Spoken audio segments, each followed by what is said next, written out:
O assunto que vamos abordar hoje é sobre um grupo especial de pessoas descrito em um livro da Bíblia, o livro de Apocalipse, os 144 mil. Agora, esse não é um estudo sobre se o número dos 144 mil é literal ou simbólico.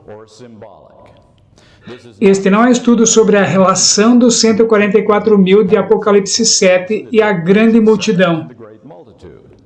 Este é somente um estudo sobre que período os 144 mil pertencem, a que período de tempo eles são centrais, aonde os 144 mil se encaixam no grande panorama da controvérsia entre Cristo e Satanás.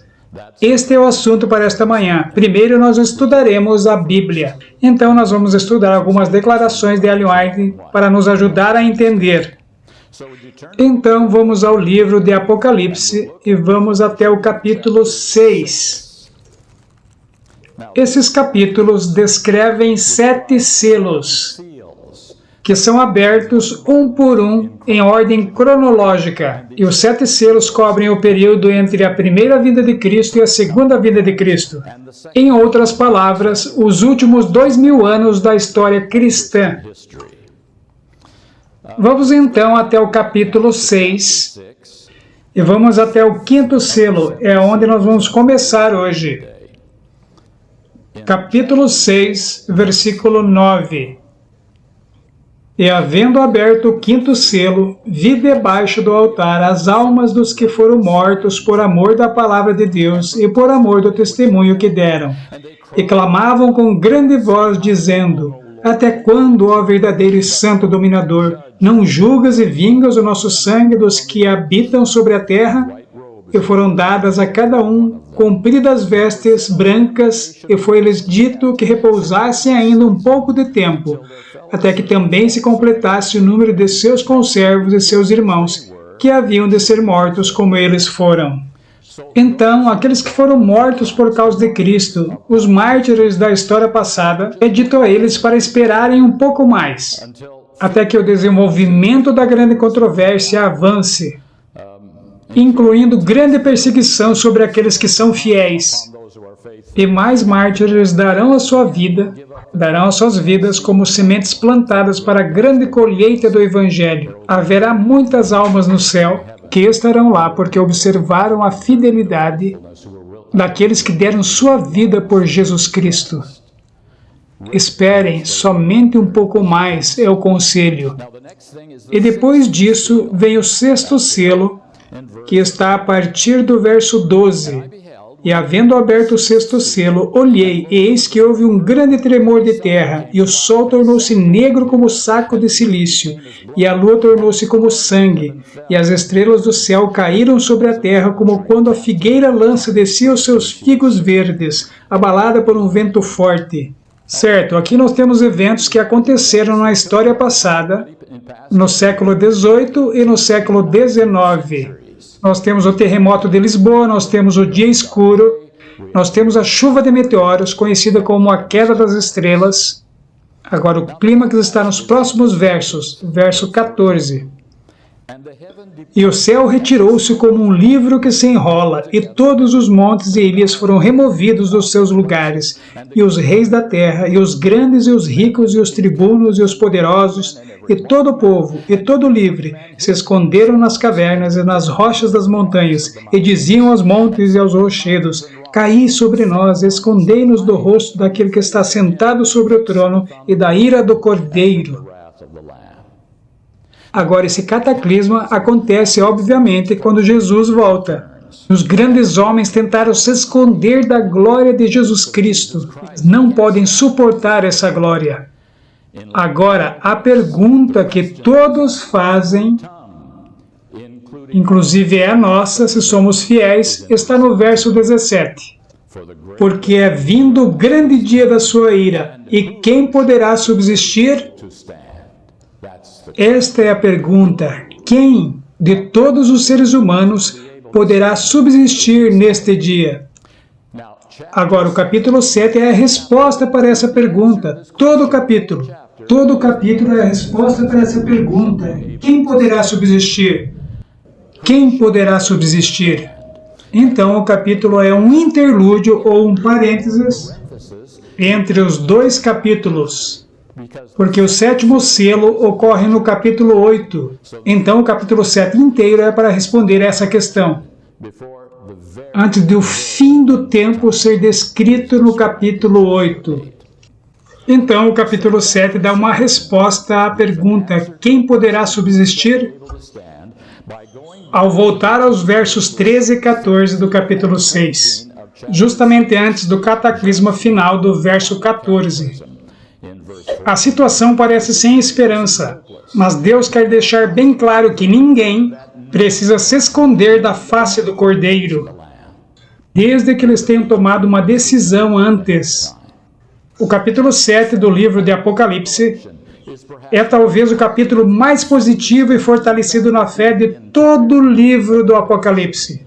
Como que nós podemos subsistir quando o mundo está convulsionando ao nosso redor?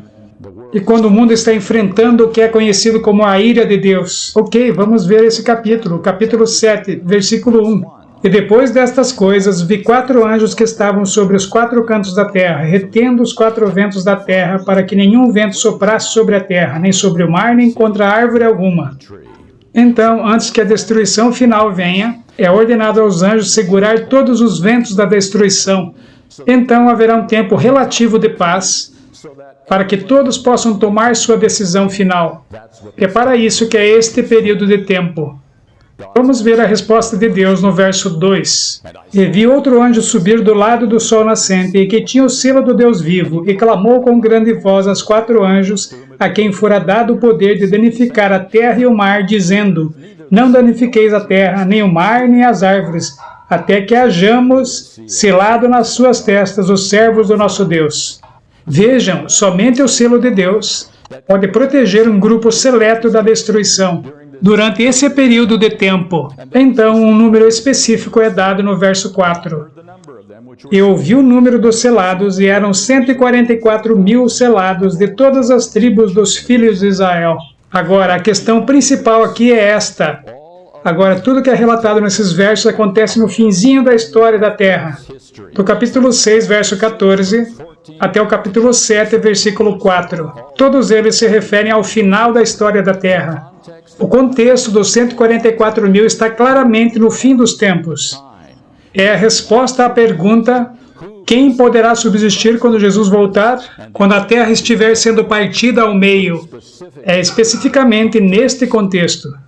Agora, o único outro lugar nas Escrituras que descreve os 144.000 é Apocalipse 14. Então vamos dar uma olhada nele. Apocalipse 14, versículo 1. Eu olhei, e eis que estava o Cordeiro sobre o monte Sião, e com ele 144.000, que em suas testas tinham escrito o nome de seu Pai. Você pode imaginar agora o que é o selo de Deus? O nome do Pai, o seu caráter. O que significa que ele está escrito em suas mentes, em seus caracteres. O nome do Pai, permeando tudo que eles fazem. Este é o selo de Deus. Agora vamos ao versículo 3 do mesmo capítulo. E cantavam um como cântico novo diante do trono, e diante dos 4 animais e dos anciãos, e ninguém podia aprender aquele cântico, senão os 144.000 que foram comprados da terra.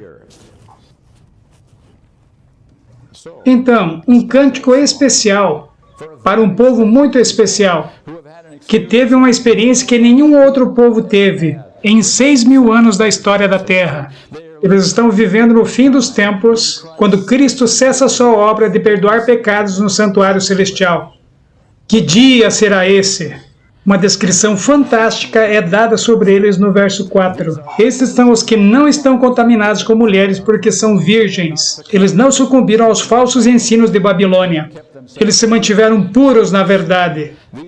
Estes são os que seguem o Cordeiro para onde quer que vá. Estes são os que dentre os homens foram comprados como primícias para Deus e para o Cordeiro. E na sua boca não se achou engano. Engano significa mentira ou falsidade. Nada disso restou, porque são irrepreensíveis diante do trono de Deus. Que descrição maravilhosa desse grupo de pessoas. Agora, observem a palavra-chave, primícias. Primícias não são a colheita inteira, mas um grupo especial que sua experiência torna possível que Deus complete o seu plano de redenção e ressuscite os mortos que foram fiéis a Ele. Primícias, palavra-chave. Vocês sabem que imediatamente depois disso vêm os 3 anjos no capítulo 14, que dão a mensagem do Evangelho a todo mundo, à luz do juízo, à hora do juízo. Então, tudo isso está acontecendo depois de 1844, no período final da história da Terra. É isso que a Bíblia está nos dizendo.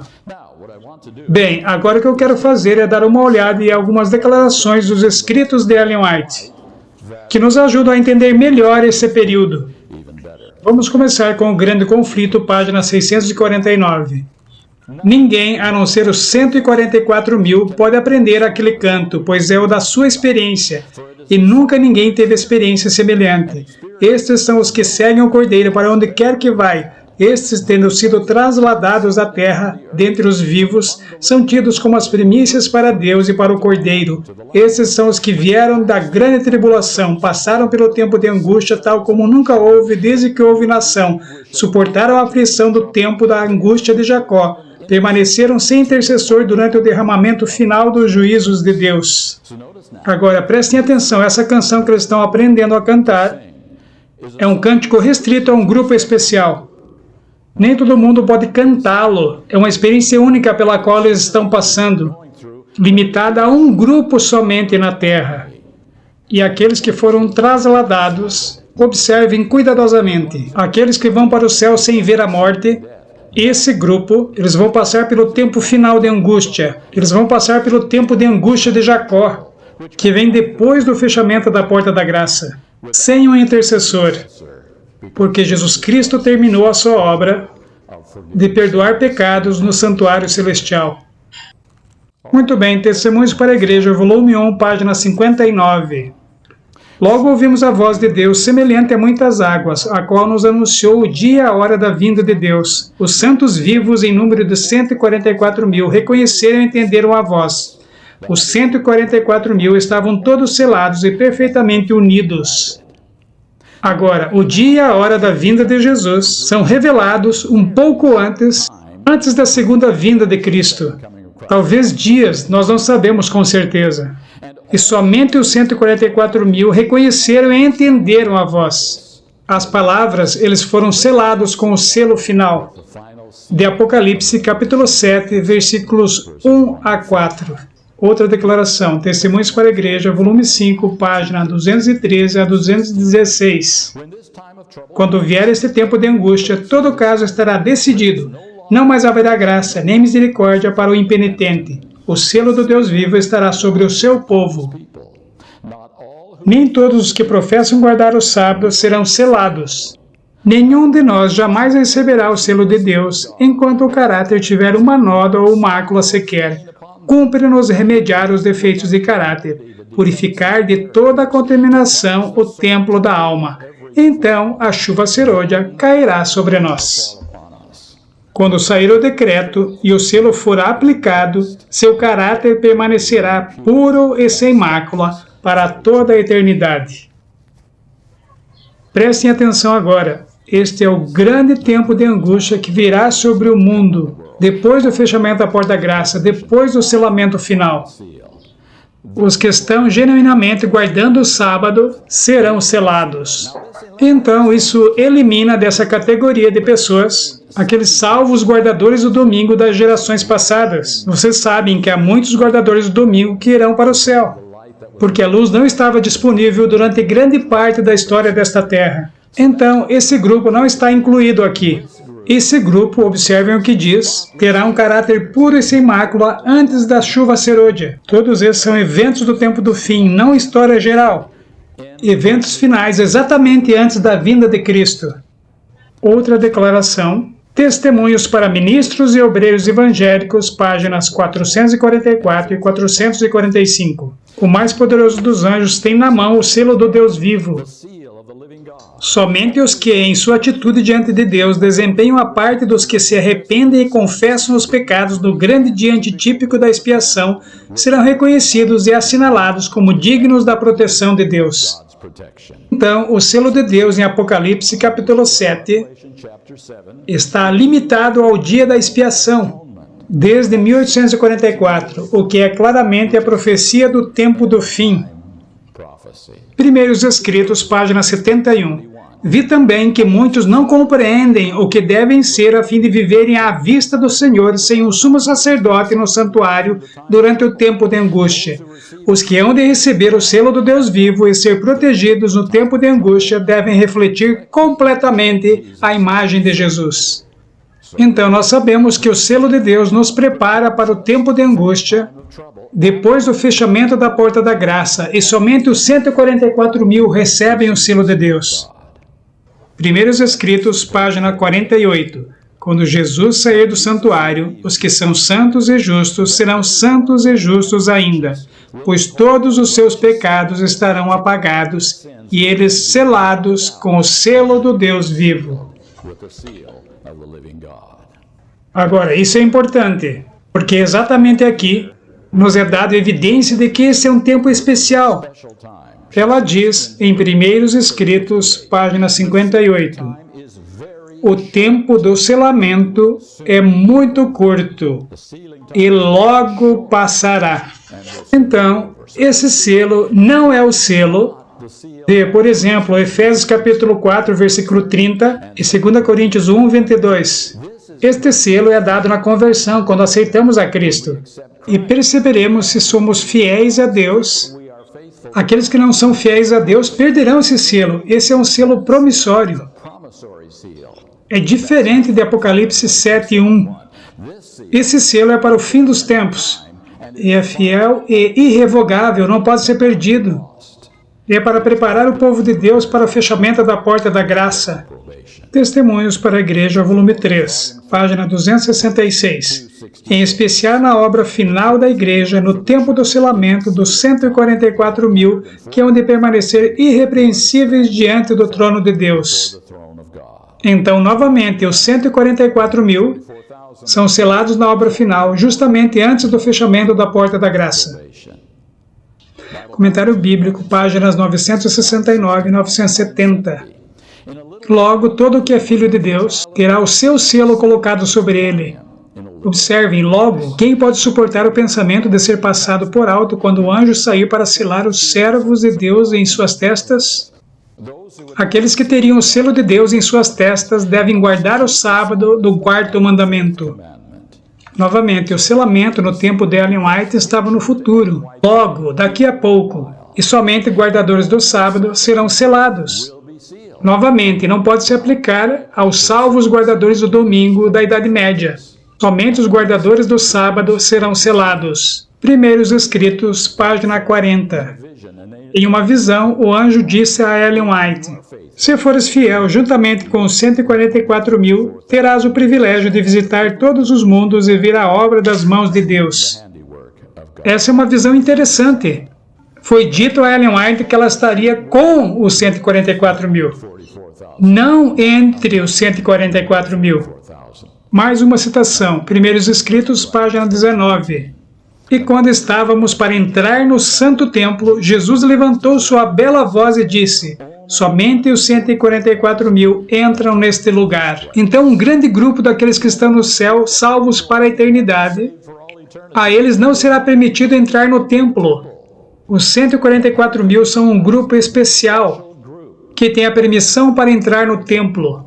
Há uma diferença clara entre os 144.000 e os salvos de todas as gerações. Então, concluindo, os 144.000 são uma parte muito especial daqueles que Deus levará para o céu, que viverão com Ele para toda a eternidade. Eles desempenham um papel importante e crucial no final da grande controvérsia. As últimas questões em jogo para serem decididas. Percebam que eles são as primícias da colheita, as primícias. Isso significa que a sua experiência é necessária para a conclusão do plano da redenção. E sem as primícias, a colheita não pode ser feita. Vamos a mais um texto bíblico. Vamos a Hebreus capítulo 11. Essa é uma declaração fascinante, mas refletimos tão pouco sobre ela. Hebreus capítulo 11. Vocês sabem que Hebreus 11 é a lista de todos os heróis da fé da história. E no final do capítulo, no versículo 39, nós lemos assim: e todos estes, tendo tido testemunho pela fé, eles são todos heróis da fé, não alcançaram a promessa, eles estão todos em suas tumbas, provendo Deus alguma coisa melhor a nosso respeito, para que eles, sem nós, não fossem aperfeiçoados. É uma declaração muito interessante, não é? Os heróis da fé não receberão a promessa da vida eterna, pela qual eles deram sua vida, muitos deles. Sem nós, a palavra é nós. E eu acho que a grande esperança de Paulo era estar no grupo que veria Jesus voltar. Ele achava que Jesus voltaria no seu tempo. E só mais adiante ele percebeu que haveria um atraso, de acordo com o que Deus revelava para ele. Um longo atraso, 2000 anos de atraso. Algo sobre nós. A última geração, a geração final, antes da segunda vinda de Jesus, é muito especial. Depois de um longo atraso de 2000 anos, nós só podem ser os 144 mil. Essa será a última parte do plano da salvação de Deus. E esse grupo singular responde à última questão, que deve ser respondida na grande controvérsia. Podem pecadores com uma natureza caída e um histórico de pecados serem tão transformados pela graça de Deus e o seu poder que eles podem ser confiáveis para nunca mais desonrar a Deus e estragar o seu universo perfeito? Essa é a última questão. Podem pecadores serem confiáveis para nunca mais novamente destruir o plano de Deus? Esse grupo responderá a essa questão. Esse grupo provará, depois de Jesus terminar a sua obra de perdão dos pecados, que sim, há poder através do Espírito Santo para resistir a qualquer tentação que Satanás lança sobre nós. Este é o grupo. Então, muito simples, o nosso propósito, a nossa missão, como a Igreja Adventista do Sétimo Dia, a Igreja da Profecia, o Remanescente, é lutar, como Ellen White disse. Ela disse, é lutar com todo o seu coração, com o poder que Deus nos deu para estarmos entre os 144 mil. Essa referência está em Comentário Bíblico, volume 7, página 970. E eu gostaria que nós, meus amigos, fizéssemos parte deste grupo, o grupo mais singular da história da Terra. Vamos orar. Pai Celestial, eu agradeço ao Senhor pela promessa de Apocalipse 7. Eu agradeço ao Senhor porque haverá um povo que será capaz de subsistir no pior período da história desta terra, quando tudo está desmoronando e parece que tudo está perdido. Eu agradeço ao Senhor pela promessa que o Senhor nos deu, de que haverá um povo no fim dos tempos que ficará firme pela verdade, mesmo que o céu caia. E eu oro para que todos os que estão ouvindo esta mensagem hoje possam fazer parte desse grupo. Todos aqui, todos, que nenhum falte. Eu agradeço ao Senhor, no nome de Jesus Cristo. Amém.